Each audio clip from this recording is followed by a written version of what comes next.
హెబ్రీయులకు రాసిన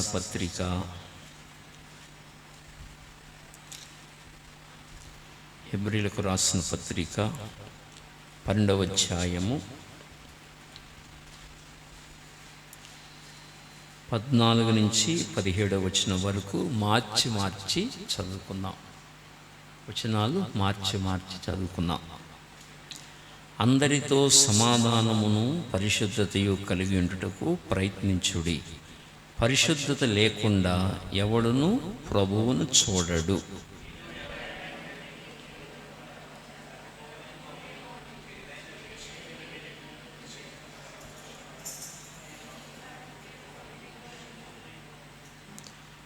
ఒక పూట కూటి కొరకు తన జ్యేష్ఠత్వపు హక్కును అమ్మివేసిన ఏశావు వంటి భ్రష్టుడైనను వ్యభిచారి అయినను ఉండునేమో అనియు జాగ్రత్తగా చూచుకొనుడి.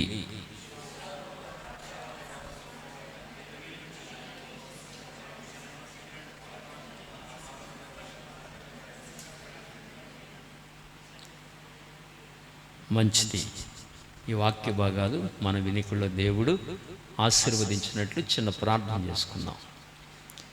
పరిశుద్ధుడైన తండ్రి, చదవబడిన లేఖన భాగములో నుండి మా అందరితో అనగా యవన బిడ్డలందరితో మాట్లాడండి.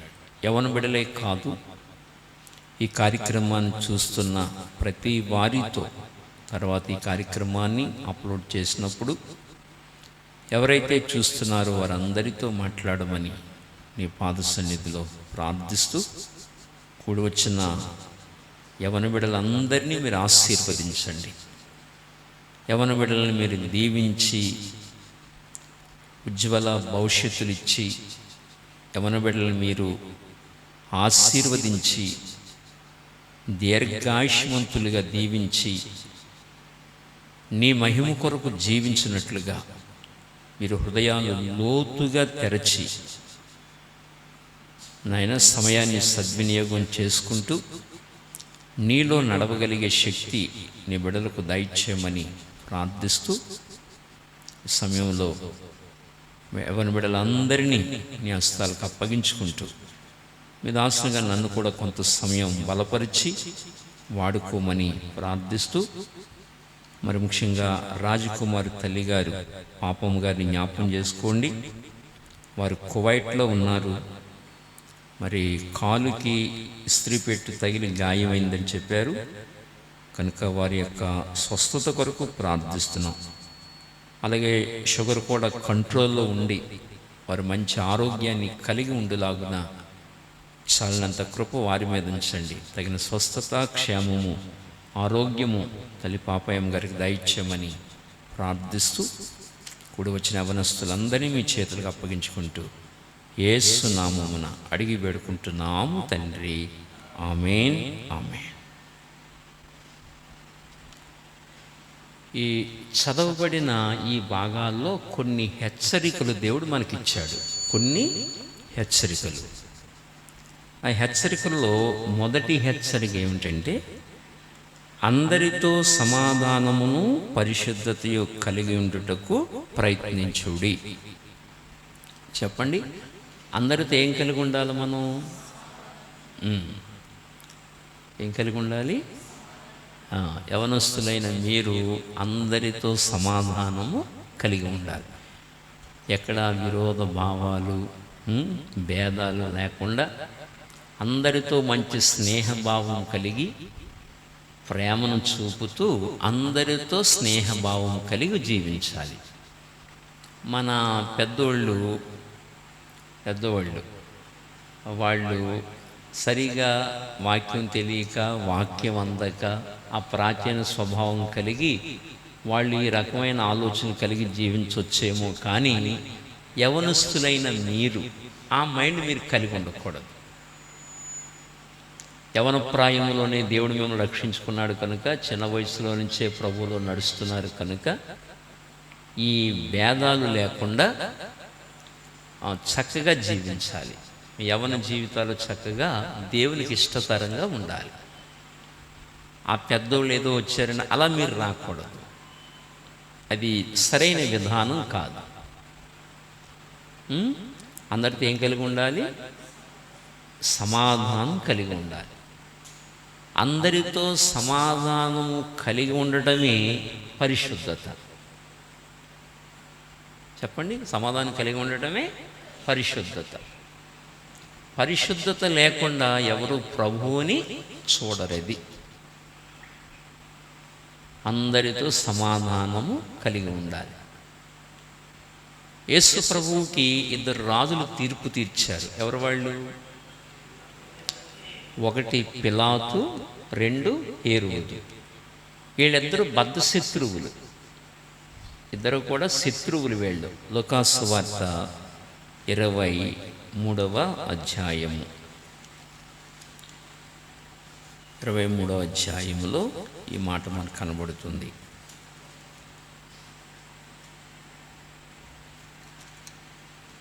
చూడండి, ఆ మాట చూడండి, 8వ వచనం కాడి నుంచి.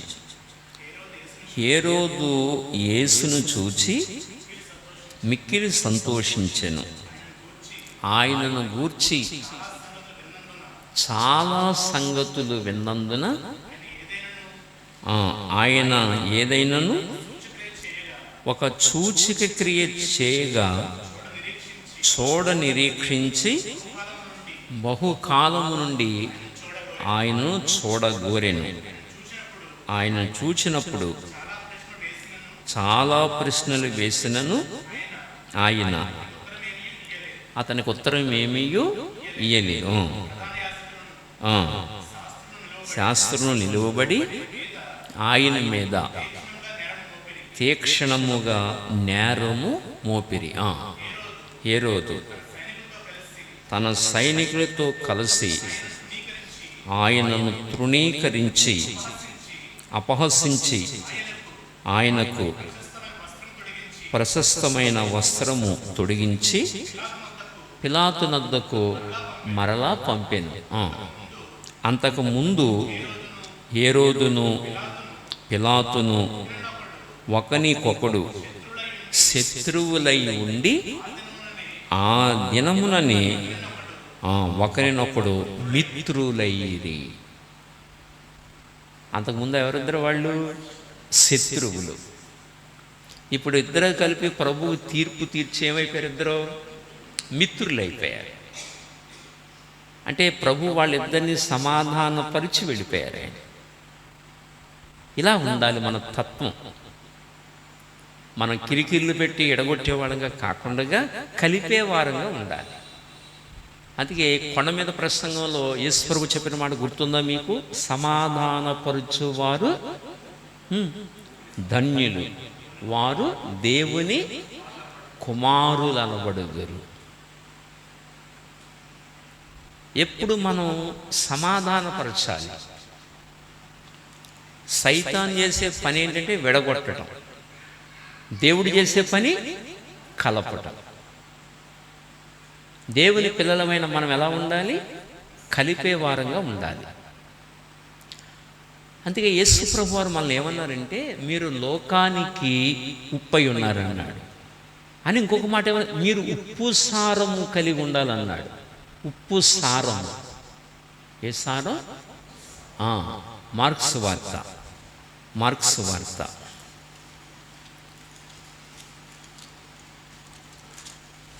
మార్క్స్ వార్తలో ఈ అద్భుతమైన మాట ఉంటుంది. మార్క్స్ వార్త 9వ అధ్యాయము 49-50 వచనాలు. మార్క్స్ వార్త 9వ అధ్యాయము 49-50. ప్రతి వానికి ఉప్పు సారము అగ్ని వలన కలుగును. చూసారా? ప్రతి వానికి ఉప్పు సారము అగ్ని వలన కలుగును. దేనివల్ల కలుగును? అందరు నాకు చూడండి, అసలు ముందు ఉప్పు ఎలా వస్తుంది? ఉప్పు రావడం మీకు అందరికీ తెలియదు కదా. ఉప్పు రావడం ఎవరు చూడలేదు కదా. అదే కొద్దిమంది మనం చూస్తుంటాం. నేను చూశాను, అంటే నేను పెద్దగా ఏం చూడలేదు, కానీ సముద్ర వారే ప్రయాణం చేస్తున్నప్పుడు చూడటమే. మీరు చూసారు ఎవరైనా? అది కాస్త టచ్ వాళ్ళు చేతులు ఎత్తండి. మేము చూసామని వాళ్ళు చేతులు ఎత్తండి. జస్ట్ నలుగురు, మీరు అంతే భావాన్ని, సంధ్య అంతే, కొద్దిమంది చూసాం, మిగతా వాళ్ళు చాలామంది చూడడం. ఉప్పు ఎలా తయారవుతుందంటే సముద్రం వారిని మళ్ళు కడతారు. మళ్ళు కట్టిన తర్వాత మడి సిద్ధం చేసిన తర్వాత సముద్రం నీళ్లు ఆ మడిలోకి వచ్చేటట్లు చేస్తారు. మడిలోకి వచ్చిన తర్వాత ఎక్కువ దలసరు కాదు, ఒక అంగుళం దలసరో ఎంతో, నీళ్ళు అలా పలసగా అలా స్టాండ్ అయ్యేలా చూస్తారు. ఆ చూసిన తర్వాత నీళ్లు చక్కగా అలా ఉన్న తర్వాత దాన్ని ఎండ ద్వారా ఆరబెడతారు. అప్పుడు ఎండి అలాగది ఉప్పు కింద తయారైపోతుంది. అప్పుడు ఆ గడ్డలు చెదిపి అమ్ముతారు మనకి. అలా మడుల్లో ఉప్పు తయారు చేస్తారు. అదంటే సముద్రంలో నీళ్ళు ఎక్కడికి వచ్చేలా చేశారు? మడిలోకి వచ్చేలా చేశారు. అప్పుడు మడిలో ఆ నీళ్ళు ఏం చేశారు? ఆరగట్టారు.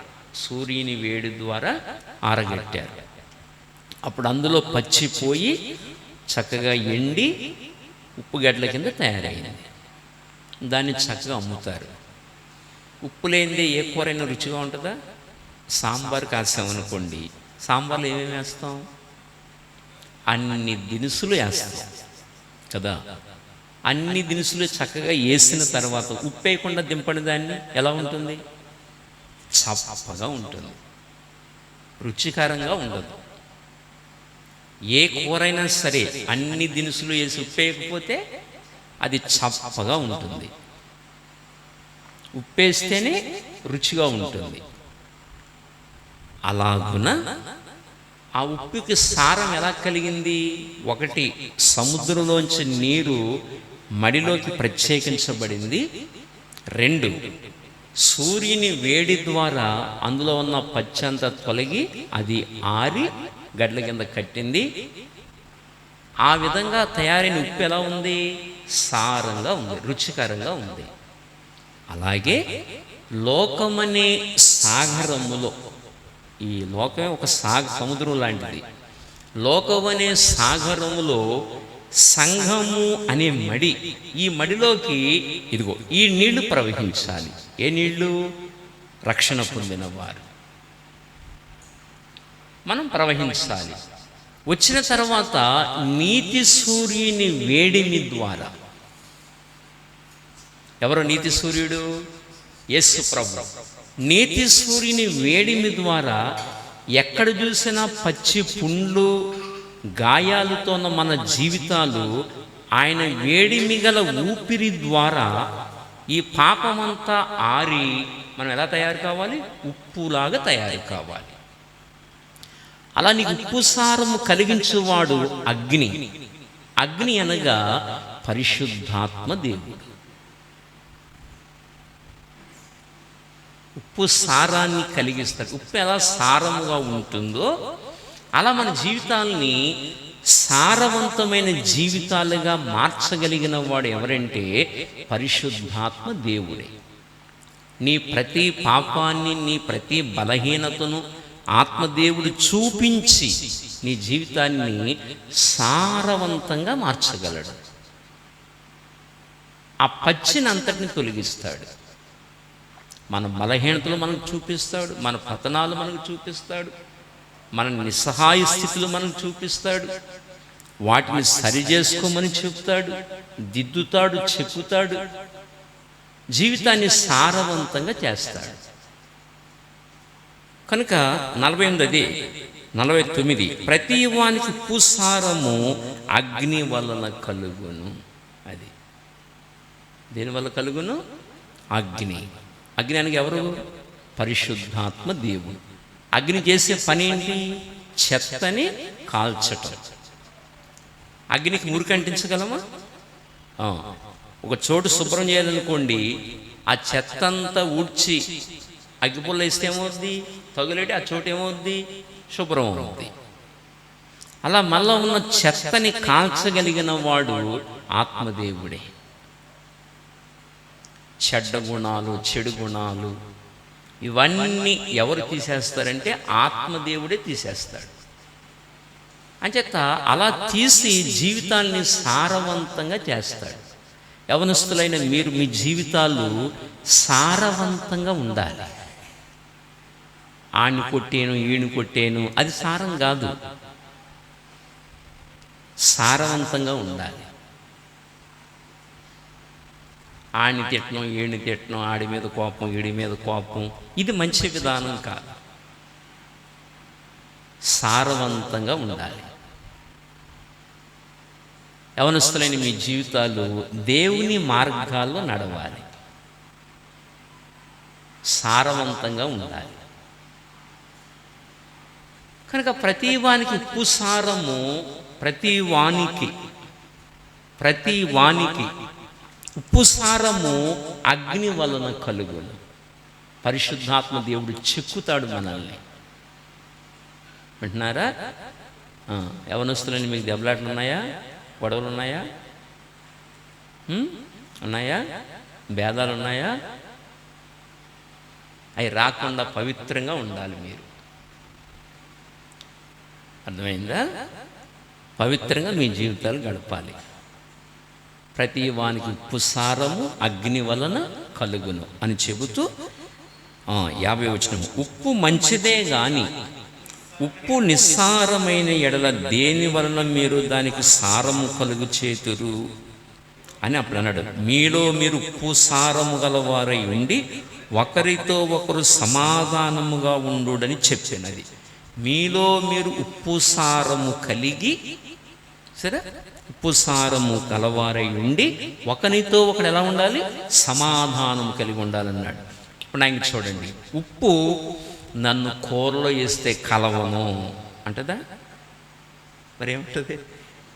కూరలో వేసినా కరిగిపోద్ది. నేను చేపల పులుసులో వేస్తేనే కరుగుతాను అంటదా? అది చారులో వేసినా కరిగిపోద్ది. సరిగా అంటున్నారా? ఉప్పు చారులో వేసినా కరుగుద్ది, వేపుల్లో వేసినా కరుగుద్ది, కూరలో వేసినా కరుగుద్ది, నీళ్ళలో వేసినా కరుగుద్ది, ఎందులో వేసినా కలిసిపోద్ది. ఏది? అలా నువ్వు కలిసిపోవాలి ఎక్కడ పడితే అక్కడ. అది కలిసిపోవాలి. ఆ మనసు ఉందా? ఆ మనసు ఉందా? కలిసిపోయే మనసు ఉందా? ఉందా? నిజం చెప్పండి, ఉందా? అది ఉప్పు సారం అంటే. అది ఉప్పు సారం అర్థమైందా? మీలో మీరు ఒకరినొకరు ఏం కలిగి ఉండాలి? ఉప్పు సారము కలిగి ఉండుడి. ఎంతంత ఉంటారా అలాగే చెప్పలేం. విరోధాలు, దెబ్బలాట్లు, జీవితం సారం లేని జీవితాలు. ఆ సైతాన్ నుంచి వచ్చేస్తుంది తత్వం. అడింత ఉంటాడు, అడిగి చెప్పలేం. సారం లేని బ్రతుకులు. అది హీరో అనుకుంటాడు, తుది సారం లేని జీవితం. అది ఏ ఉపయోగం లేని జీవితం. అది అర్థమైందా? నాకు కోపం వస్తే అంటాడు, అంటే పెద్ద హీరో అన్నమాట. ఆడి జీరో అన్న సంగతి తెలియదు ఆడికి. శుద్ధ జీరో వాడు. నిజమైన హీరో ఎవరు? యేసు ప్రభు. అది మనకు లోకంలో హీరో ఎవరు? లోకంలో చూపించే హీరో ఎవరు? స్టంట్ కొట్టేవాడిని. అది కాదు నిజమైన హీరో. అది కాదు. రియల్ హీరో ఎవరంటే యేసు ప్రభు. పుస్సారం కలిగి ఉండాలన్నాడు. సమాధానపరచువారు ధన్యులు, మీరు దేవుని కుమారులు అనబడుదురు. అది ఈ సారం మనం కలిగి ఉండాలి. అర్థమైందా? కలహాలు, గొడవలు, దెబ్బలాటలు ఇవి అస్సలు మంచిది కాదు. కలహమునకు దూరముగా ఉండే నరులకు డాష్ ఘనత. అది ఖాళీలు పూరించండి, కలహమునకు దూరముగా ఉండుట నరులకు ఘనత. అది మనం కలిగి ఉండాలి. అంతేగాని గొడవలకి మేము ఆడితో మాట్లాడవండి, వీడితో మాట్లాడవండి, ఆడింటికి వెళ్ళవండి, వీడింటికి వెళ్ళవండి, ఇదంతా నాన్ సెన్స్ అంతే.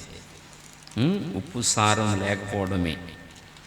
దయవుంచి సామెతల గ్రంథంలో అనుకుంటే ఈ మాట ఉంటుంది. సామెతల గ్రంథము 20వ అధ్యాయం 3వ వచనం చదవండి. 23. కలహమునకు దూరముగా ఉండుట నరులకు ఘనత. ఎంత అద్భుతమైన మాట చూసారా? ఉదయమైన పలకల మీద రాసుకోండి. బైబిల్లో ఉంటే కాదు, నోట్స్లో ఉంటే కాదు, నోట్స్లో ఉంటే కాదు, హృదయాల మీద రాసుకోండి. నాతో చెప్తారా? అందరూ నాతో చెప్పండి, ఓకేనా? కలహమునకు దూరముగా ఉండుట నరులకు ఘనత. మూర్ఖుడైన ప్రతివాడును పోరునే కోరును. మూర్ఖుడేం కోరుకుంటాడు? పోరు, గొడవ. అది వాడెవడవాడు? మూర్ఖుడు. మూర్ఖుడైన ప్రతివాడును పోరునే కోరును. అది పోరు ఉండకూడదు, దెబ్బలాట ఉండకూడదు, కలహానికి దూరంగా ఉండాలి. అంచేత కలహమునకు దూరముగా ఉండుట నరులకేం చెప్పండి? ఘనత. యవనస్తులైన మీ జీవన విధానం ఎలా ఉంది? మీ యవన జీవితాలు స్పాయిల్ చేసుకుంటున్నారా? పాడు చేసుకుంటున్నారా? సైతాను మార్గాల్లో నడుస్తున్నారా? అది ఆశీర్వాదకరంగా ఉండదు, దీవెనకరంగా ఉండదు. అందరితో ఏం కలిగి ఉండమని హెచ్చరిస్తున్న వాక్యం? సమాధానం. పరిశుద్ధత లేకుండా ఎవడు ప్రభువుని చూడడు. సమాధానము కలిగి ఉండటమే పరిశుద్ధత. పరిశుద్ధత లేకుండా ఎవడు ప్రభువుని చూడడు అని హెచ్చరించాడు. ఇక్కడేమో సమాధానం లేకుండా ఏం ప్రార్థన చేస్తాం? ఇక్కడేమో ప్రేమ లేదు, వాడితో వీడితో కలహం. మళ్ళీ దేవుని దగ్గరికి వెళ్ళి ప్రేమ కలిగిన తండ్రి అంటాం. ఏం పద్ధతిగా ఉంది అది? వీళ్ళు ఇక్కడ ఏం లేదు, వీళ్ళలో ప్రేమ లేదు. వెళ్ళేమని ప్రార్థన చేస్తున్నాడు? ప్రేమ కలిగిన తండ్రి అని ప్రార్థన చేస్తున్నాడు. వీళ్ళు ఏమి లేదు. అది అందుచేత మొట్టమొదటిగా మీరు నేర్చుకోవాల్సింది ఏంటంటే, అందరిది ఏం కలిగి ఉండాలి? చెప్పాలి. ఏం కలిగి ఉండాలి? సమాధానము కలిగి ఉండాలి. అందరితో సమాధానము కలిగి ఉండుటకు ప్రయత్నించుడి. పరిశుద్ధత లేకుండా ఎవడు ప్రభువుని చూడడు అని చెప్తున్నాడు. చక్కగా యవనస్తులైన మీరందరితో చక్కగా మాట్లాడాలి, సమాధానంగా ఉండాలి, చక్కటి స్నేహం చేయాలి, కలిసి మాట్లాడాలి, కలుపుకోవాలి. అందరినీ ఉప్పు కలిసిపోయినట్టుగా కలిసిపోవాలి, అందరితో కలిసి జీవించాలి. కలిసి ఉంటే కలదు సుఖము కదా. కలిసి ఉంటే కలదోయ్ సుఖం అన్నారు. కలిసి ఉండాలి. కనుక కలిసి జీవించటమే ఆశీర్వాదం. 133వ కీర్తనలు ఏమన్నాడు? సహోదరులు ఐక్యత కలిగి నివసించుట ఎంత మేలు, ఎంత మనోహరము. అది మనోహరం. అది సహోదరులు ఐక్యత కలిగి నివసించుట ఎంత మేలు, ఎంత మనోహరం అని చెబుతూ తర్వాత మాట, అది తల మీద పోయబడి అహరోను గడ్డము మీదుగా కారి అతని అంగీల అంచుల మటుకు దిగజారిన పరిమళ తైలము వలె ఉన్నది. ఎక్కడ పోయబడింది? తల మీద పోయబడింది. ఎక్కడ? తల అంటే ఎవరు? అహరోను తల. యేసు ప్రభు. సంఘానికి శిరస్సు ఎవరు? యేసు ప్రభు. యేసు ప్రభు తల మీద పోయబడి అహరోను గడ్డం మీదుగా కరి. అహరోను ఎవరు? యాజకుడు. మనందరం ఎవరమి? యాజకులమి. అంటే అహరోను గడ్డము మీదుగా కారి తర్వాత అతని అంగీ అంచుల మటుకు, అంటే చివరి భాగం వరకు, అంటే దాని అర్థం ఏంటంటే మన వరకు, ఇంకా చివరి క్రైస్తవుల వరకు. అంగి అంటే అంగి దేనికి తొడుగుతారు? బాడీకి. బాడీ అనగా సంఘం. అర్థమైందా? యేసు ప్రభు తల మీద పోయబడి అహరోను గడ్డం మీదుగా కారి అతని అంగి అంచుల మట్టుకు ప్రవహించింది. అర్థమైందా? అలాగున మొత్తం ప్రవహించాలి. అప్పుడు అక్కడ ఏముంటుంది? శాశ్వత జీవము, ఆశీర్వాదం ఉంటుంది. అది ఐక్యత అనేది ఉండాలి. శాశ్వత జీవం ఉంటుంది, ఆశీర్వాదం ఉంటుంది. అంచేత మొట్టమొదటి విషయం మీరు ఏం నేర్చుకోవాలంటే, మీరు చిన్ననాటి నుండి యవ్వన ప్రాయంలో మీరు నేర్చుకోవాల్సింది ఏంటంటే, ఎవరితో కలహపడకూడదు. అది ఒకవేళ మీ పెద్దోళ్ళు గొడవలు ఉంటే అవి మీకు అంటకూడదు. వాక్యం ద్వారా మీరు కడుక్కోవాలి, మీరు శుద్ధులు కావాలి. ఆ మార్గాల్లో మీరు నడవకూడదు. కుటుంబాల్లో గొడవలు ఉంటాయి, వ్యక్తిగత సమస్యలు ఉంటాయి, అన్నదమ్ముల మధ్యలో గొడవలు ఉంటాయి. అవి అలాగే నడుస్తాయి, వాళ్ళ నుంచి ఏళ్ళకి నడుస్తాయి. అది మీకు అంటకూడదు, ఆ మురికి మీకు అంటకూడదు. వాక్యం ద్వారా కడగబడి పరిశుద్ధులై నడుచుకోవాలి. అవి ప్రవహించకూడదు. అది దేవుని మార్గాలు కాదు, అది శాంతి మార్గం కాదు. అది ఆ మార్గాల్లోకి మనం వెళ్ళకూడదు. మనం వెళ్ళాలి, అవి నేర్చుకుంటాం. పెద్దోళ్ళకి గొడవలు ఉంటాయి, ఆ మాటలు విని మనం కూడా గజ్జి పెంచుకుంటాం వాళ్ళ మీద. ఇది సరైన విధానము కాదు. వాక్యం ద్వారా నీ అడుగులు సరి చేసుకోవాలి. అందరితో పరిశుద్ధత కలిగి ఉండడానికి ప్రయత్నించాలి. అలా నడుచుకోవాలని యవనస్తులైన దేవుని వాక్యం మీతో మాట్లాడుతుంది. అది పరిశుద్ధత.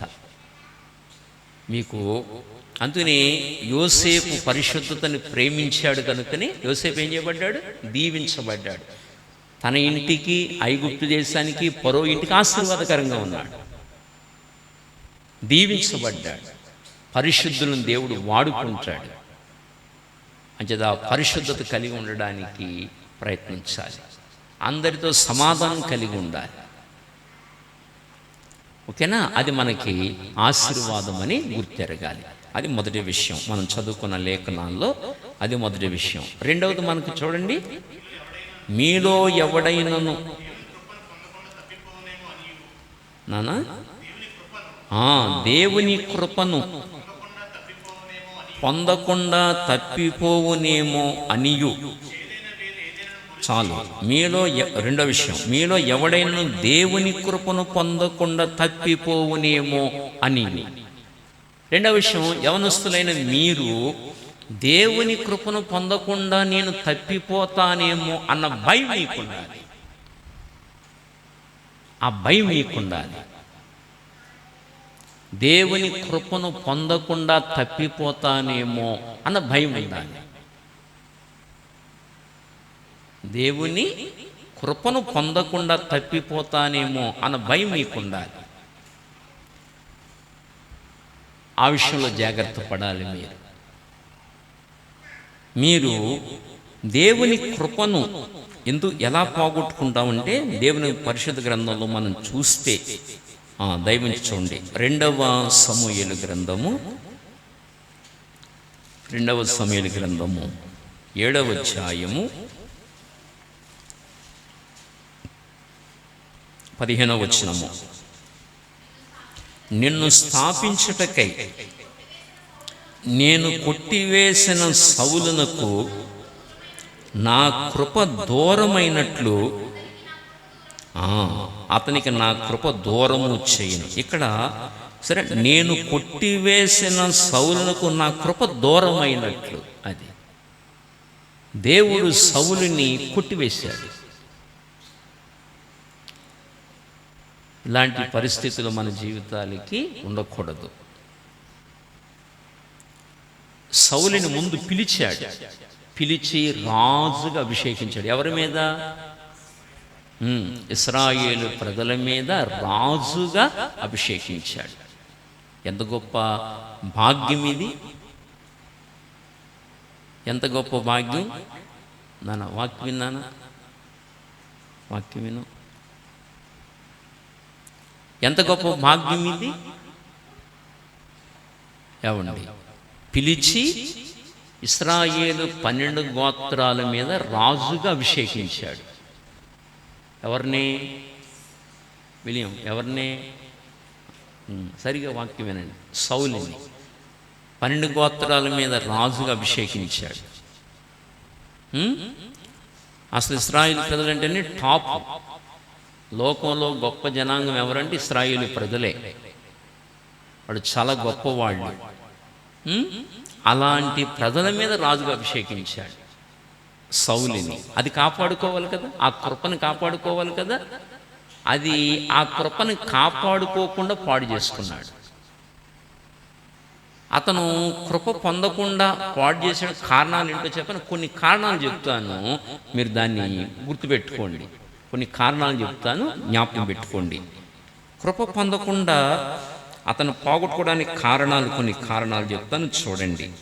దయవుంచి 1 సమూయేలు గ్రంథము 13వ అధ్యాయము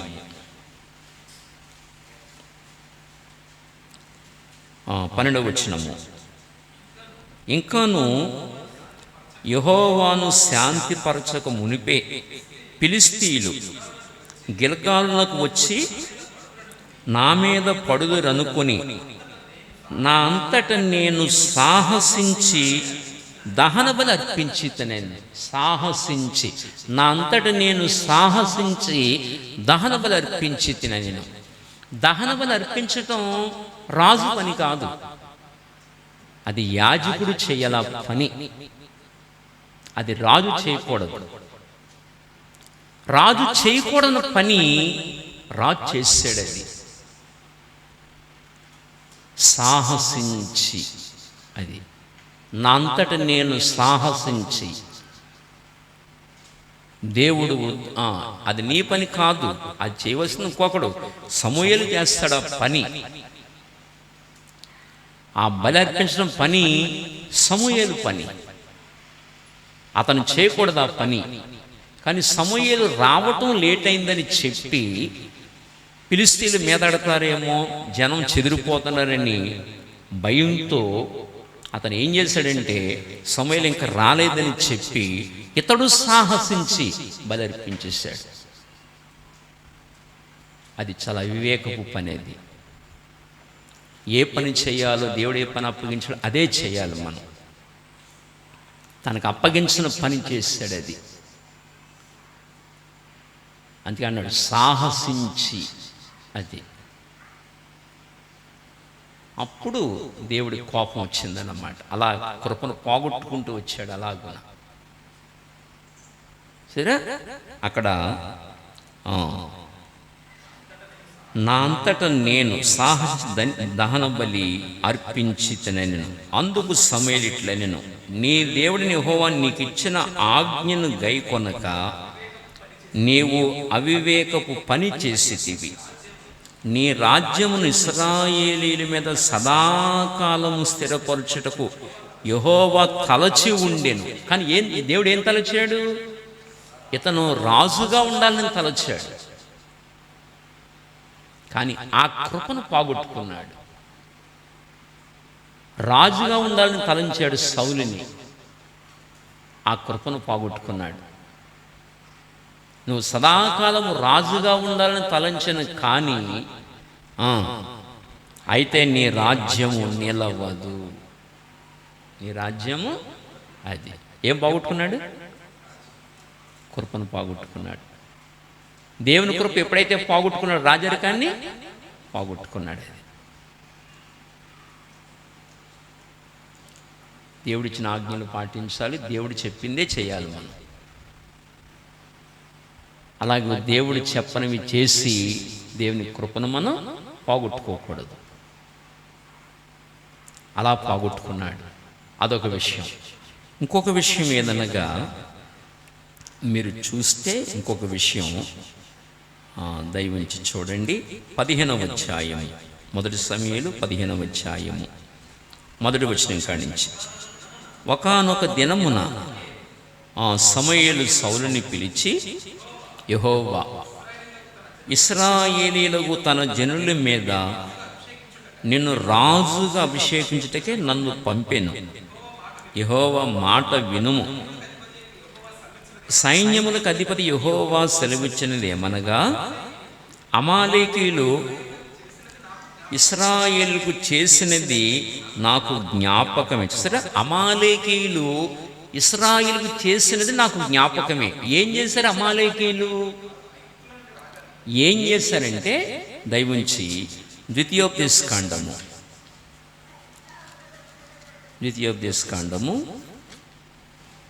25వ అధ్యాయం 17వ వచనం కానించి. మీరు ఐగుప్తులో నుంచి వచ్చుచుండగా మార్గమున అమాలేకీయులు నీకు చేసిన దానిని జ్ఞాపకము చేసుకొనుము.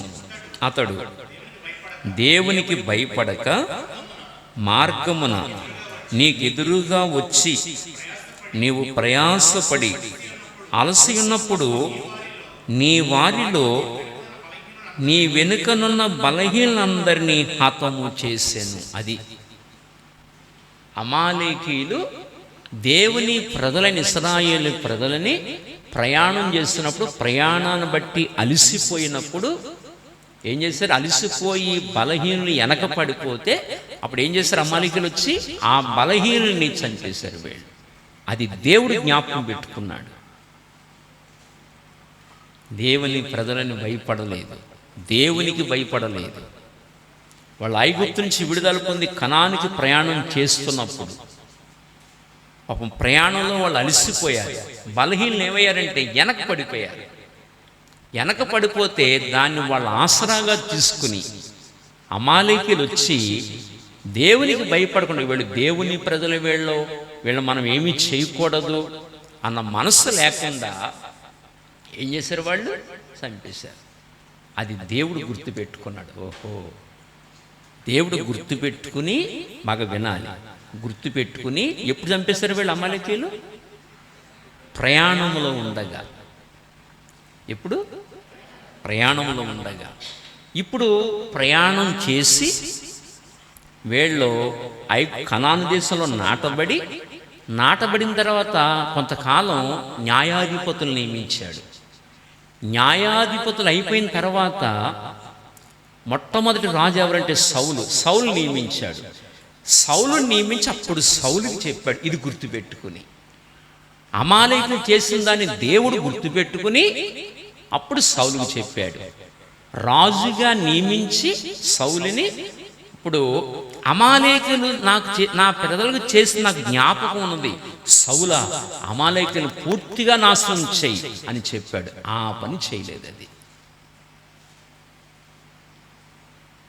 ఆ పని చేయలేదు. ఎవరు? దేవుని ఉద్దేశాన్ని నెరవేర్చలా. చూడండి, ఎప్పుడో చరిత్ర ఇది. అయినా దేవుడు గుర్తుపెట్టుకున్నాడు. అమాలేకుని సంహరించమన్నాడు. సౌలా పని చేయలేదు. అంతేనే, మీరు చదవండి. కాబట్టి మొదటి సమూయేలు 15వ అధ్యాయంలో చూస్తున్నాం. 2వ వచనము, 3వ వచనము. కాబట్టి నీవు పోయి కనికరింపక అమాలేకులను హతము చేయుచు పురుషులనేమి, స్త్రీలనేమి, బాలులనేమి, పసిపిల్లలనేమి, ఎద్దులనేమి, గొర్రెలనేమి, ఒంటెలనేమి, గార్ధబములనేమి అన్నిటినీ హతము చేసి వారికి కలిగినదంతయు బొత్తుగా పాడు చేసి అమాలేకీయులను నిర్మూలము చెయ్యమని చెప్పాను. ఈ పని సౌలు చేయలేదు. అది సౌలు అలా చేయకి ఏం పోగొట్టుకున్నాడంటే దేవుని దేవుని మాట వినలేదు. కనుక మన జీవితాల్లో దేవుని మాట వినకపోతే ఆయన కృపను పోగొట్టుకుంటాం. దేవుని మాట వినాలి. ఏ విషయంలో? ఏ విషయంలో మాట వినలేదు? అమాలేకీయుల విషయంలో మాట వినలేదు. ఇంతకీ అమాలేకీయులు ఎవరు? ఇప్పుడు మీకు అది కూడా జ్ఞాపకం చేస్తాను. కొత్త పిల్లలు ఉన్నారు, తెలియాలి కదా అమాలేకీయులు ఎవరు, అది మీకు జ్ఞాపకం చేస్తాను. దయవుంచి మొదటి దినవృత్తాంతముల గ్రంథము, మొదటి దినవృత్తాంతముల గ్రంథము మొదటి అధ్యాయము 34 వచనము, 34, 35, 36 వచనాలు చదువుదాం. అబ్రహాము ఇస్సాకును కనెను.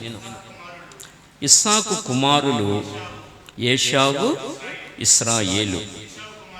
ఏశావు కుమారులు ఎలీఫజు, రెయూవేలు, యెయూషు, యాలాము, కోరహు.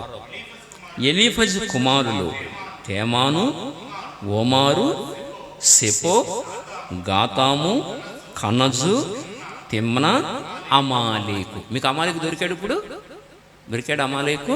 అమాలేకు ఎవరంటే చూడండి నేను చెప్తాను. అబ్రహాముని ఎవరిని కన్నాడు?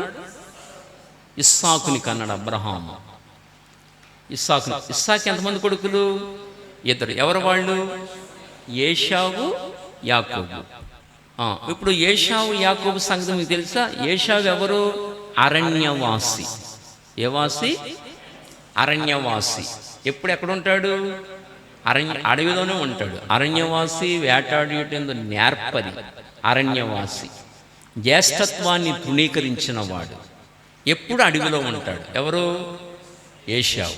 అరణ్యవాసి, వేటాడుటయందు నేర్పరి. వేట దేనికి? తిండి, ఆహారం దేనికి? శరీరానికి. కనుక ఏశావు శరీర సంబంధి. ఏశావు శరీర సంబంధి. యాకోబు గుడార సంబంధి. గుడార జీవితం దేని గుర్తు? విశ్వాస సంబంధమైన జీవితానికి గుర్తు గుడార జీవితం. యాకోబుని ఎలా మార్చాడు? ఇశ్రాయేలు కింద మార్చాడు. అర్థమైందా? ఇప్పుడు ఇశ్రాయేలు అనగా ఆత్మని, ఆత్మ సంబంధ విషయాలని, అమాలేకీయులు అనగా శరీరం అని. అర్థమైందా? అంచేత ఇప్పుడు ఎవరెవరిని చంపాలి? మనం దేవుని ఆత్మచేత నడిపించబడుతూ శారీరక క్రియలను చంపేయాలి. సౌలు అమాలేకుని చంపినట్లుగా నీవు ఆత్మ ద్వారా శారీరక క్రియలను చంపేయాలి, కనికరించకుండా. అది పాఠం. అది మనకి పాఠం అది. అందుకే ఇక్కడ మనకేమి నేర్పాడంటే చూడండి, ఏశావు 35వ వచనం. ఏశావు కుమారులు ఎలీఫజు. అర్థమైందా? ఏశావు కుమారుడు ఎవరు? ఎలీఫజు. 36వ వచనం. ఎలీఫజు కుమారుడు ఆఖరిని అమాలేకు. అది అంటే ఏశావు అమాలేకు ఏమయ్యాడు? తాత అయ్యాడు. అది ఏశావు తండ్రి, ఏశావు కొడుకు ఎలీఫజు, ఎలీఫజు కొడుకు అమాలేకు. అంటే అమాలేకు మూల పురుషుడు ఎవరు? ఏశావు. ఏశావు ఏ సంబంధి? శరీర సంబంధి. అది అందుచేత ఇప్పుడు సౌలుని పిలిచి సమూయేలు వెళ్ళి అభిషేకించాడు. ఇప్పుడు యేసు నిన్ను పిలిచి నిన్ను అభిషేకిస్తున్నాడు. సమూయేలుని రాజుని సౌలుని రాజుని చేశాడు. ఎవరు? సమూయేలు ప్రవక్త. ఎవరి మీద? ఇశ్రాయేలు. నిన్ను రాజుని చేశాడు. అయితే మీరు చీకటిలో నుండి ఆశ్చర్యకరమైన తన వెలుగులోనికి పిలిచి కదా, పిలిచిన వాని గుణాతిశయములను ప్రచురము చేయనితో రాజులైన యాజక సమూహము. నిన్ను రాజుగా చేశాడు. నిన్ను రాజుగా చేస్తే నువ్వు ఎవరిని చంపాలంటే ఇప్పుడు శారీరక క్రియలను చంపాలి. చంపకపోతే ఏం పోగొట్టుకుంటాం? అది కృపను పొందకుండా తప్పిపోతని భయపడాలి నువ్వు. అది యవనస్తులాగా విషయాలు అర్థం కావాలి. నేను దేవుని కృపను పొందకుండా తప్పిపోతానేమో అన్న భయం నీకు ఉండాలి.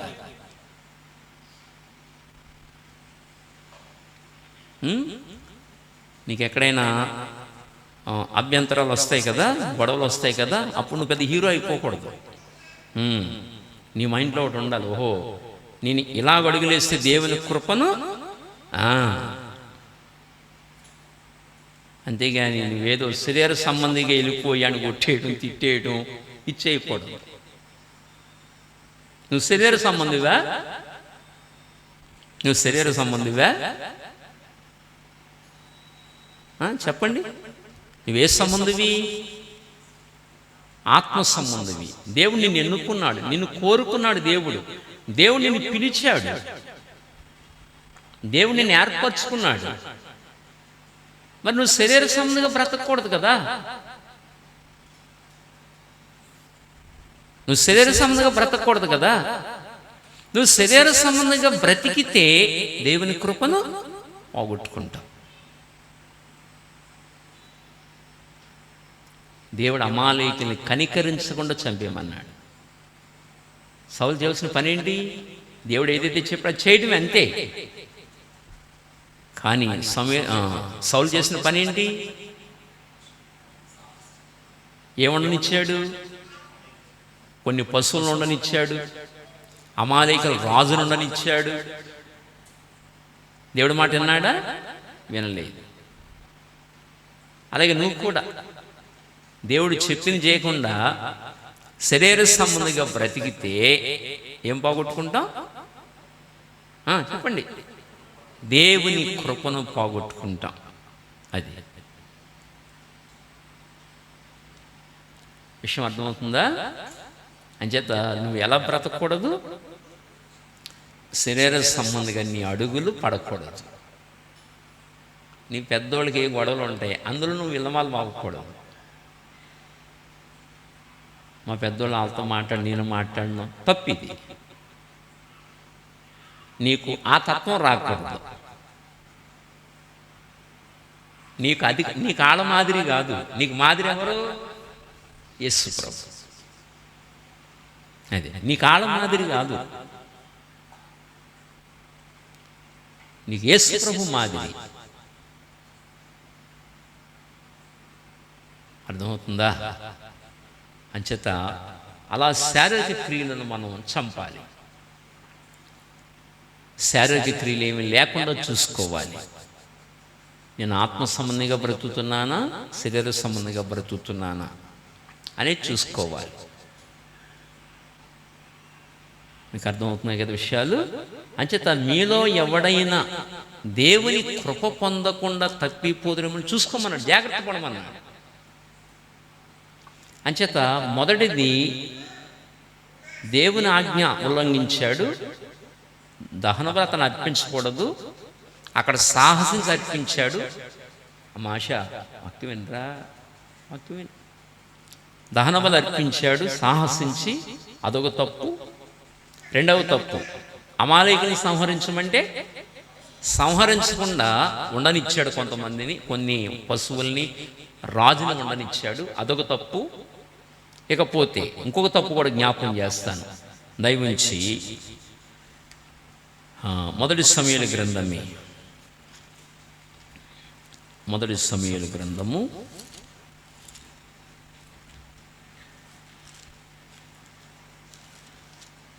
28వ అధ్యాయము 3వ వచనము. సమూయేలు మృతి పొందగా ఇశ్రాయేలీలు అతని గురించి విలాపం చేసి రామాను అతని పట్టణములో అతను పాతి పెట్టి ఉండేది. మరియు సౌలు కర్ణ పిశాచము గలవారిని, చిల్లంగి వారిని దేశములో నుండి వెళ్ళగొట్టి ఉండెను. అది ముందు సౌలు మహారాజు వీళ్ళని వెళ్ళగొట్టేశాడు. ఎందుకంటే ఇలాంటి వాళ్ళు ఉండకూడదు అన్నాడు దేవుడు. కర్ణ పిశాచుల్ని, సోది చెప్పే వాళ్ళని నా దేశంలో ఉండడానికి వీలు లేదన్నాడు. వాళ్ళతో మీరు సహవాసం చేయొద్దన్నాడు దేవుడు. అప్పుడు దేవుడు మాట విని ముందు వీళ్ళందరినీ వెళ్ళగొట్టేశాడు. ఎవరు? సౌలు వెళ్ళగొట్టేశాడు. ఆ తర్వాత ఇతడు దేవునికి విరోధంగా బ్రతకడం ద్వారా దేవుడు ఇతనితో మాట్లాడటం మానేశాడు. ఎవరితో? అమాలేకీయులను సంహరించలేదని, తర్వాత ఏమో సాహసించి దహన బలి అర్పించాడని, సమూయేలు వస్త్రాలు పట్టుకున్నాడని, ఈ విషయాలన్నీ దేవుడి కోపం కలిగించినవి. దేవుడు సౌలుతో మాట్లాడటం మానేశాడు. మానేస్తే అప్పుడు ఇతను ఏం చేశాడంటే, ఎన్నో వచ్చున్నాను, 7వ వచనము. అప్పుడు సౌలు, నా కొరకు మీరు కర్ణ పిశాచము గల ఒక స్త్రీని కనుగొనుడి, నేను పోయి దాని చేత విచారణ చేతునని తన సేవకులకు ఆజ్ఞ ఇయ్యగా, ఏందోరులో కర్ణ పిశాచం గల ఒకటి ఉన్నదని అతనితో చెప్పేది. అప్పుడు అలా చెప్తే మారువేషం వేసుకుని, ఎందుకంటే సౌలు మరి ముందు తరివేశాడు కదా, ఇప్పుడు రాజుగా వెళితే కుదరదు. ఇప్పుడు రాజు ఏం చేశాడంటే మారువేషం వేసుకుని ఆ సోది చెప్పామని దగ్గరికి వెళ్ళి సోది చెప్పమన్నాడు. దేవుడు నాతో మాట్లాడట్లేదు. సమూయేలు చనిపోయాడు, అప్పటికి ప్రవక్త చనిపోయాడు. దేవుడు నాతో మాట్లాడట్లేదు, దేవుని చిత్తం నాకు తెలియట్లేదు, నేను అయోమయ పరిస్థితిలో పడిపోయాను, దేవుడు ఏ రకంగానూ నాతో మాట్లాడట్లేదు అని ఇప్పుడు వెళ్ళి ఆ కర్ణ పిశాచి గల ఆమె దగ్గరికి వెళ్ళి చనిపోయిన సమూయేలుని పైకి తీసుకురమ్మన్నాడు. ప్రవక్తని పైకి తీసుకురమ్మన్నాడు. అప్పుడు వెళ్ళి పైకి తీసుకురమ్మంటే అప్పుడు ఆమె సమూయేలు పైకి రమ్మంది. అప్పుడు వచ్చాడు. ఎవరు వచ్చారు? సమూయేలు ప్రవక్త పైకి వచ్చాడు. పరదేశం నుండి పైకి వచ్చాడు. ఇప్పుడు సోది చెప్పేవాళ్ళు చెప్తే భక్తులు వస్తారా? ప్రశ్న. వస్తారా? అక్కడ వచ్చాడు కదా మరి. ఆ వచ్చిన చదువునాను 9వ వచనము. ఆ స్త్రీ, ఇదిగో సౌలు చేయించని నీకు తెలిసినది. ఆ స్త్రీ అంటుంది, సౌలు అందరినీ వెళ్ళగొట్టేసాడు కదా, నీకు తెలియదా అని ఆ మారువేషంలో ఉన్న రాజుతో అంటుందన్నమాట. సౌలుతో అంటుంది, సౌలు చేసింది నీకు తెలియదా? కర్ణ పిశాచము గలవారిని, చిల్లంగి వారిని అతడి దేశములో ఉండకుండా నిర్మూలము చేసిన కదా, నీవు నా ప్రాణము కొరకు ఉరివొగ్గి నాకు మరణమేల రప్పింతువు అని అతనితో అనెను.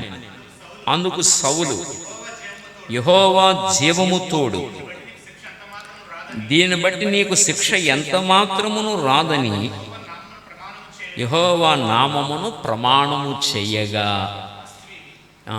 ఇప్పుడు ఏమందంటే, సౌలు ఇలా చేశాడు కదా, కర్ణ పిశాచి గలవారిని, చిల్లంగితనం గలవారిని దేశం నుంచి వెళ్ళగొట్టేశాడు కదా, మరి ఇప్పుడు నువ్వు వచ్చేమో సోది చెప్పమంటున్నావు, చెప్తే ఈ విషయం సౌలుకు తెలిస్తే నన్ను చంపేస్తాడు కదా అని ఆమె అంటే, ఇంతకు సౌలని తెలియదు పాపం, మారువేషం ఉన్నాడు కదా, సౌలని తెలియదు, రాజని తెలియదు ఆమెకు. మరి ఈ విషయం సౌలుకు తెలిస్తే నన్ను చంపేస్తాడు కదా అంటే, లేదు యెహోవా జీవము తోడు, నిన్ను చంపను, ఆ విషయం నేను చెప్పను అంటాడు. ఇది అప్పుడు అలా అన్నాడు కాబట్టి ఇప్పుడు సోది చెప్పుద్ది అనమాట. ఇప్పుడు సోది చెప్పింది. చదవండి. ఇప్పుడు ఆ స్త్రీ, నీతో మాట్లాడుటకై నేనెవనను రప్పింపవలని అడగగా అతడు, సమూయేలు రప్పింపవలెను అనెను. ఆ స్త్రీ సమూయేలు చూచినప్పుడు బిగ్గరగా కేక వేసి, నీవు సౌలువే అందది. బిగ్గరగా కేక వేసి ఏమంది? నాకు చూడండి అందరూ. ఇప్పుడు ఈమె సోది చెప్పుద్ది కదా, సోది చెప్పినప్పుడు రొటీన్గా పైకి ఎవరు వస్తారంటే దురాత్మ వస్తుంది. ఏ ఆత్మ వస్తుంది? అది రొటీన్ నా జీవితంలో. దురాత్మ వచ్చినప్పుడు ఈమెం భయపడదు, అది రొటీన్గా జరిగే కార్యం అది. కానీ ఇప్పుడు ఏం జరిగిందంటే సమూయేలు ప్రవక్త వచ్చాడు పైకి ఇప్పుడు దేవుని అనుమతితో. ఎవరు వచ్చారు ఇప్పుడు? దురాత్మ రాలా. ఎవరు వచ్చారు? సమూయేలు ప్రవక్తను చూడగానే ఏం చేసింది ఇప్పుడు ఇవి? అది పెద్దగా కేక వేసింది. రొటీన్గా జరిగేది కేక వేయదు. ఇప్పుడు సమూయేలు ప్రవక్త పైకి రాగానే ఒకేసారి కలవరపడి కంగారు పడి కేక వేసి నువ్వు సౌలువే అంది. ఎందుకని? భూమి మీద ఉండగా వీళ్ళిద్దరూ స్నేహం. వీళ్ళిద్దరు ఎవరిద్దరు? సౌలు సమూయేలు ఇద్దరు స్నేహం. కనుక సమూయేలు పైకి రాగానే నువ్వు సౌలువే అందది. అంచేత సమూయేలు పైకి రాగానే కలవరపడింది. అది దేవుని అనుమతితో సమూయేలు పైకి వచ్చాడు. అది ఆమె చెప్తే అలా అర్థమైందా? వీళ్ళకి బుద్ధిని నేర్పడానికి దేవుని అనుమతితో వచ్చాడు. అంచేత కర్ణ పిచాచి కలిగిన వాళ్ళు, ఈ చిల్లంగితనం గల వాళ్ళు చెప్తే దేవుని పిల్లలు రారు. దేవుని అనుమతితో పైకి వచ్చాడు. అంచేత చూడగానే కంగారు పడింది. రాజు నీవు భయపడవద్దు, నీకేమీ కనబడిందని ఆమెను అడగగా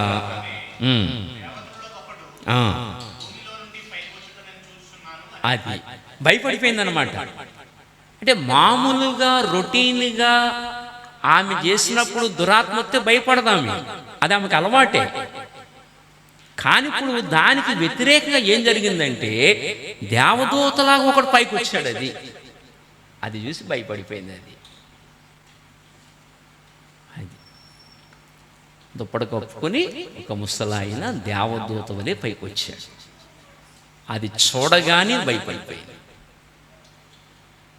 అంటే ఆమె రొటీన్గా చేసే కార్యానికి వ్యతిరేకంగా సమూయేలు ప్రవక్త పైకి రావడం జరిగింది.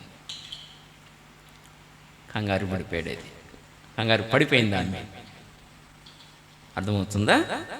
అప్పుడు 15వ వచనం, సమూయేలు నన్ను పైకి రమ్మని నీవెందుకు తొందర పెట్టివని సౌలుని అడగగా సౌలు నేను బహు శ్రమలో ఉన్నాను, ఫిలిష్తీయులు నా మీదకి యుద్ధమునకు రాగా దేవుడు నన్ను ఎడబాసాడు. దేవుడు ఏం చేశాడు? ఎడబాసాడు. అది దేవుడు సమూయేలు ప్రవక్తని, దేవుడు సౌలుని ఎడబాసాడు. తర్వాత ప్రవక్తల ద్వారానైనను స్వప్నముల ద్వారానైనను నాకేమియో సెలవీకి ఉన్నాడు. కాబట్టి నేను చేయవలసిన దానిని నాతో తెలియచెప్పుటకై నిన్ను పిలిపించితినని అనెను. అందుకు సమూయేలు యెహోవా నిన్ను ఎడబాసి అబ్బబ్బబ్బా నీకు పగవాడు కాగా. ఏమైపోయాడు దేవుడు అతనికి? అదిగో దేవుడు పిలిచి అభిషేకించిన వాడికి పగవాడైపోయాడు దేవుడు. అది నీ జీవితంలో శారీరక క్రియలు నీ జీవితంలో ఉంటే దేవుడు నీకు పగవాడైపోతాడు. అది యవనస్తులారా జాగ్రత్త. దేవుని కృపలో ఎదగవలసిన మీ జీవితాలు శరీర సంబంధులుగా బ్రతికితే దేవుడు మీకు పగవాడైపోతాడు. దేవుని కృపను పోగొట్టుకుంటారు.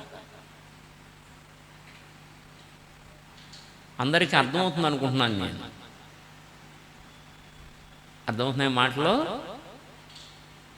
దేవుడు పగవాడైపోతాడు మనకి. అంచేత నువ్వెక్కడైనా శరీర సంబంధంగా అడుగులు పడుతున్నాయేమో పరీక్షించుకోవాలి. దేవుడు పగవాడైపోతాడు. మీ యవ్వన జీవితాలు అలాగ దేవుడు పగవాడయ్యి కృపను పోగొట్టుకుని ఫలభరితం లేని జీవితాలుగా జీవించొద్దు. అది మంచిది కాదు. అలా జీవించొద్దు. జీవితాలు ఆశీర్వాదకరంగా ఉండాలి. జీవితాలు దీవెనకరంగా ఉండాలి. మీరు కాలేజీలో చదివినా, స్కూల్లో చదివినా, ఎక్కడ చదివినా, ఒంటరిగా ఉన్నా, 10 మందిలో ఉన్నా, ఎక్కడున్నా శరీర సంబంధులుగా అడుగులు వేయకూడదు. చాలా జాగ్రత్తగా బ్రతకాలి. దేవుడు నిన్ను అభిషేకించాడు, నిన్ను పిలిచాడు, నీకు రక్షణ ఇచ్చాడు, దేవుని మార్గంలో నిన్ను నడిపించుకుంటున్నాడు. నువ్వు శరీర సంబంధంగా బ్రతకూడదు. నమ్మకంగా నువ్వు ప్రభువులో జీవించాలి. దేవుడు సౌలుకి ఏమైపోయాడు? పగవాడైపోయాడు. అది ఇప్పుడు ఇంకా మీరు కింద చదువుతారా? దయవించి చూడండి 17వ వచనము. యెహోవా తన మాట తన పక్షముగానే నెరవేర్చుచున్నాడు. నా ద్వారా ఆయన సెలవిచ్చియున్నట్టు నీ చేతి నుండి రాజ్యమును తీసివేసి నీ పొరుగువాడిన దావీదుకు దాన్ని ఇచ్చి ఉన్నాడు. యెహోవా ఆజ్ఞకు లోబడక అమాలేకీయుల విషయములో ఆయన తీక్షణమైన కోపము నెరవేర్చకపోయిన దానిని బట్టి యెహోవా నీకు ఈ వేళ ఈ ప్రకారముగా చేయుచున్నాడు. యెహోవా నిన్నును ఇశ్రాయేలీయులను ఫిలిష్తీయుల చేతికి అప్పగించును. యెహోవా ఇశ్రాయేలీయుల దండును ఫిలిష్తీయుల చేతికి అప్పగించును. రేపు నీవును నీ కుమారును నాతో కూడా ఉందురని సౌలుతో చెప్పాలి. రేపు నీవును నీ కుమారులు ఏమవుతారు? నాతో ఉంటారు. అంటే అర్థం ఏంటి? చనిపోతారు. ఎవరో సౌలు అతని కుమారులు ఏమవుతారు? చనిపోతారు. అది ఇశ్రాయేలు ఏమవుతారు? ఫిలిష్తీయుల దండుకు అప్పగించబడిపోతారు. అంటే పూర్తిగా ఓటమి ఇశ్రాయేలు జాతికి. ఓటమి. జీవితంలో జయం ఉండదు, ఓటమి. జీవితాలు ఓడిపోతాయి. ఇది ఇశ్రాయేలీయులందరూనేమో ఫిలిష్తీయులకేమో దాసులు అయిపోతారు, మీరేమో చనిపోయి నా దగ్గర ఉంటారు. అది ఎంత నష్టం జరిగిపోయిందో చూడండి. ఏం పోగొట్టుకున్నాడు? దేవుని. ఇవన్నీ దేవుని కృపను పోగొట్టుకునే కార్యాలు. అంతే. మీలో ఎవడైనా దేవుని కృపను పోగొట్టుకుంటాడేమోని జాగ్రత్త కలిగి ఉండమన్నాడు. జాగ్రత్త.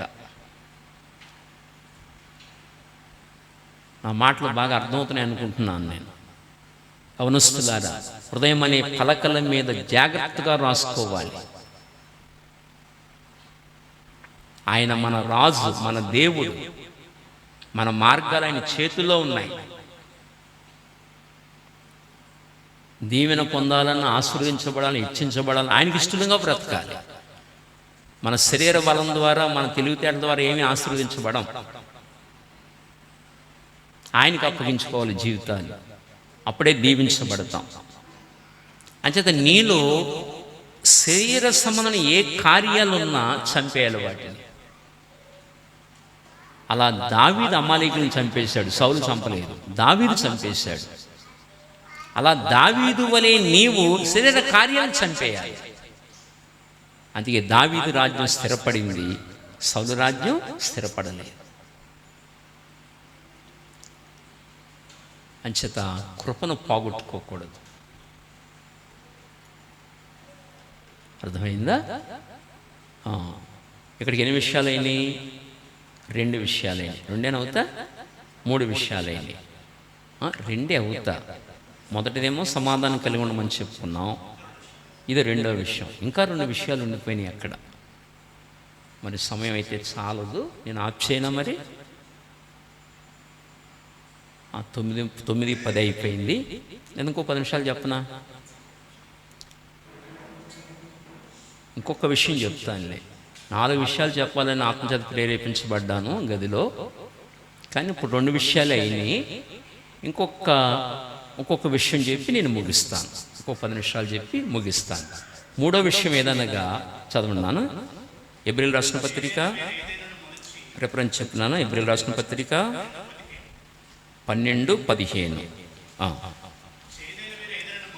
చేదైన వేరు ఏదైనను మొలచి కలవరపరుచుట వలన అనేకులు అపవిత్రులైపోదురేమో అని. అది మూడో విషయం. సరే, చేదైన వేరు ఏదైనను మొలిచి కలవరపరుచుట వలన అనేకులు అపవిత్రులైపోదురేమో అని. చేదైన వేరు ఏదైనను మొలిచి కలవరపరుచుట వలన. చేదైన వేరు మొలిస్తే కలవరపాటు వచ్చేస్తుంది. అర్థమైందా? ఈ కలవరం ఎందుకు వస్తుందంటే చేదైన వేరులు మొలవడం ద్వారా. ఏంటి చేదైన వేరులేమిటి అంటే దేని వాక్యం చెబుతుంది. చేదైన వేరులు ఏమిటో వాక్యం మనకు చెబుతుంది. గలతీయులకు రాసిన పత్రిక, ఈ మాట చెప్పి నేను ముందుకెళ్తాను. గలతీయులకు రాసిన పత్రిక 1వ అధ్యాయము 1వ వచనము, 1వ అధ్యాయం 6వ వచనము. క్రీస్తు కృపను బట్టి మిమ్మును పిలిచిన వానిని విడిచి భిన్నమైన సువార్త తట్టుకు మీరింత త్వరగా తిరిగిపోవట చూడగా నాకు ఆశ్చర్యమగుచున్నది. అది మరి ఒక సువార్త కాదు, కానీ క్రీస్తు సువార్తను చెరపగోరి అది మిమ్మల్ని కలవరపరచువారు మీరు కొందరున్నారు. ఇది కలవరం ఎందుకు వస్తుంది? క్రీస్తు సువార్త చెడిపోతే కలవరం వచ్చేస్తుంది. కలవరము వస్తుంది. ఎందుకు వస్తుంది కలవరం? సువార్తని కలిపి చెరిపితే అప్పుడు చేదైన వేర్లు వస్తాయన్నమాట. చేదైన వేర్లు వచ్చి కలవరం వస్తుంది. మీకు అర్థమైందా? అందుచేత క్రీస్తు సువార్తను కలిపి చెరపకూడదు. 7వ వచనం అదే. అది మరి ఒక సువార్త కాదు, కానీ క్రీస్తు సువార్తను చెరపగోరి మిమ్మును కలవరపరచువారు కొందరున్నారు. అంటే క్రీస్తు సువార్తని కలిపి చెరిపితే చేదైన వేర్లు వస్తాయి. కలిపి చెరపకూడదు. ఇంకొక మాట జ్ఞాపకం చేస్తాను. 5వ అధ్యాయము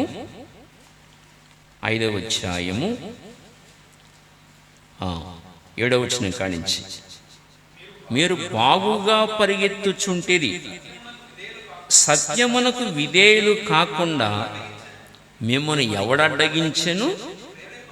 ఈ ప్రేరేపణ మిమ్మును పిలుచుచున్న వాని వలన కలగలేదు. పులిసిన పిండి కొంచెమైనను ముద్దంతయు పులియ చేయును. మీరెంత మాత్రం వేరుగా ఆలోచింపరని ప్రభువునందు మిమ్మల్ని గూర్చి నేను రూఢిగా నమ్ముకొనుచున్నాను. మిమ్మల్ని కలవర పెట్టుచున్నవాడు ఎవడైనను వాడు తగిన శిక్షను భరించను. సహోదరులారా, సున్నతి పొందవలని నేను ఇంకానూ ప్రకటించుచున్న ఎడల ఎప్పటికీ హింసింపబడనేలా. అది ఈ మాటలు మీకు కొంచెం అర్థమైనా చెప్తాను. గలతీ పత్రిక ఎందుకు రాశారంటే సున్నతి పొందాలి అని రాశారు వీళ్ళు. సున్నతి పొందితేనే కానీ దేవుని రాజ్యానికి వారసులం కావని గలతీ పత్రికలో రాయడం జరిగింది. ఇప్పుడు సున్నతి అవసరం లేదురా నాయనని పౌలు దాన్ని ఖండించాడు. ఇప్పుడు సున్నతి అవసరం లేదు. ఇప్పుడు సున్నతి ఏది? హృదయ సంబంధమైనది. మారు మనసు ఇప్పుడు సున్నతి. అయితే గలతీ సంఘంలో సున్నతి పొందాలన్న బాధ వచ్చిందనమాట. అప్పుడు దాని గురించి పౌలు ఖండిస్తూ మాట్లాడుతూ ఈ మాటలు చెప్పాడు. ఇప్పుడు 7వ వచనం, మీరు బాగుగా పరిగెత్తుచుంటిరి. ఇంతకుముందు చక్కగా నడిచారు వీళ్ళు. ఇప్పుడు సున్నతి వాదులు వచ్చిన తర్వాత ఇబ్బంది ఎదురైంది. వీళ్ళు కర్రలు పెట్టేవాళ్ళు వచ్చారనమాట. ఇంతకుముందు మీరు బాగుగా పరిగెత్తుచుంటిరి, సత్యమునకు విధేయులు కాకుండా మిమ్మల్ని ఎవడడ్డగించెను? అది ఎవడు మిమ్మల్ని అడ్డగించెను. ఈ ప్రేరేపణ మిమ్మును పిలిచిన వాని వలన కలగలేదు. అది సున్నతి పొందాలని ప్రేరేపణ పిలిచిన వాని మూలంగా అది కలగలేదు, దేవుని వలన కలిగింది కాదు అది అని చెబుతూ, పులుసుని పిండి కొంచెమైన ముద్దంతయు అది. ఇప్పుడు ఎవడైనా సంఘంలో సున్నతి పొందాలని చేదని మొలిసింది అనుకోండి, అప్పుడు సంఘం ఏమవుద్ది? కలవరం అయిపోద్ది మొత్తం. కొంచెం పులిసింది, అప్పుడు ఆ పిండి ఏమవుతుంది? మొత్తం పులిసిపోద్ది. పులిసిన పిండి కొంచెమైనను ముద్దంతా పులుస్తుంది అనమాట. ఆ ఒక్క తప్పుడు బోధ మొత్తం సంఘం అంతా వెళ్తుంది అనమాట. ఒకటి ద్వారా అందరికీ వెళ్తుంది. అది మొత్తం ముద్దంతా పులుస్తుంది, ముద్దంతా పాపం ఉంది. అలా అవ్వకూడదన్నాడు. అలా చేదని వేళ్ళు మొలవకూడదన్నాడు. దీని ద్వారా కలవరాలు వచ్చేస్తాయి. అర్థమవుతుందా అని చెబుతూ, మీరెంత మాత్రమును వేరుగా ఆలోచింపరని ప్రభువునందు మిమ్మల్ని గూర్చి నేను రూఢిగా నమ్ముకొనుచున్నాను. మిమ్మల్ని కలవర పెట్టుచున్న వాడు ఎవడైనాను వాడు తగిన శిక్షను భరించును. సున్నతి పొందాలన్న వాడు అందరూ ఏం చేస్తున్నాడు? కలవర పెడుతున్నాడు. ఏ వేరు మొలిసింది ఇప్పుడు? అది కలవర పెడుతున్నాడు అది అని చెబుతూ అప్పుడు అన్నాడు, సహోదరులారా, సున్నతి పొందవలెనని నేను ఇంకనూ ప్రకటించుచున్న ఎడల ఇప్పటికీ హింసింపబడనేలా. ఎలాగునా? సహోదరులారా, సున్నతి పొందవలెనని నేను ఇంకనూ ప్రకటించుచున్న ఎడల అంటే ఆ మాటకు అర్థం ఏమిటి? సున్నతి పొందాలని నేను ప్రకటిస్తే హింసే నాకు ఉండదు, ఈ హింసే నాకు ఉండదు. ఇప్పుడు నూతన నిబంధనకు మారాను కనుక సున్నతి లేదురా బాబు, యేసుప్రభువుని నమ్ముకోండి అని చెప్తున్నాను కనుక ఈ హింసలు నాకు వచ్చింది. ఇంకా నేను ఎందుకు హింసించబడుతున్నాను ఇప్పుడు అని చెప్తున్నాడు. అది అందుచేత చేదైన వేరు ద్వారా ఏమొస్తుందంటే కలవరం. ఆ చేదైన వేరులో మొలవకూడదు. మళ్ళా బ్రతుకాలంలో చేదైన వేర్లు మొలవకుండా పరిశుద్ధులుగా జీవించాలి.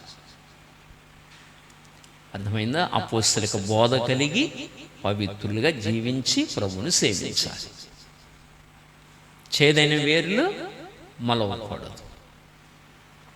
ఇలాగ జాగ్రత్తగా ఉండాలని యవనస్తులైన మీకు దేవుని వాక్యం నేర్పుతుంది. ఎన్ని విషయాలు చెప్పుకున్నాం?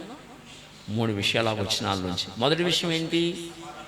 అందరితో సమాధానం కలిగి ఉండాలి, ఉప్పు సారము కలిగి ఉండాలి. ఉప్పు అన్ని పదార్థాలు ఎలా కలిసిపోతుందో మీరు కూడా కలిసిపోవాలి.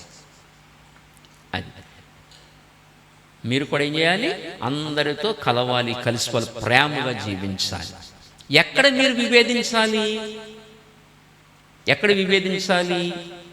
వాక్య సత్యం కాడికి వచ్చేసరికి విభేదించాలి. అది మిగతా అన్ని చోట్ల కలవాలి. ఎక్కడ విభేదించాలి? వాక్య సత్యం కాడికి వచ్చేసరికి విభేదించాలి. అందరితో అక్కడ కలిసిపోకూడదు. అది పౌలు నేర్పించిన సత్యం మనకి. 2, దేవుని కృప పొందకుండా తొలగిపోకూడదు. ఆ విషయంలో జాగ్రత్త పడాలి. 3, చేదైన వేర్లు మొలవకూడదు. ఈ విషయాలు జాగ్రత్త పడాలని వాక్యం చెబుతుంది. ఈ జాగ్రత్తలు తీసుకుని మీ ఆధ్యాత్మిక జీవితాన్ని కట్టుకుని ఆయన కృపలో వర్ధిల్లాలని తెలియజేస్తూ, యవనస్తులైన మీకు ఈ మాటలు తెలియజేస్తూ నా మాటలు ఇంతటితో ముగిస్తున్నాను. దేవుని కృప మనందరికీ తోడై ఉండును గాక.